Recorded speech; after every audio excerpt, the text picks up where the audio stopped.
বাড়িতে মিটার পাঠাচ্ছে এবং বিল বিতরণকারীকে পান নাই। কারণ আমরা এবার আমাদের চাকরি, আমাদের রুটির আন্দোলনের কারণে আমরা মাঠে নেমেছি। আমাদেরকে বারবার ধোঁকা দেওয়া হয়েছে।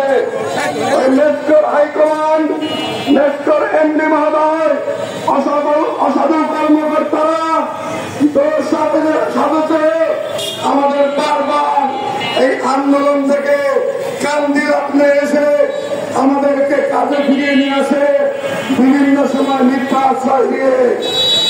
আমরা এবার শিক্ষা দপ্তরের প্রায় 1000 কর্মচারী প্রিয় প্রতিজ্ঞ আমাদের সমস্ত পৃষ্ঠের বাইরে চাকরি স্থায়ীকরণ না হওয়া পর্যন্ত আমরা মাঠে থাকবো। আমরা কোন মিটার দেখবো না, আমরা কোন বিল বিতরণ করবো না। এই গ্রাহক হয়রানি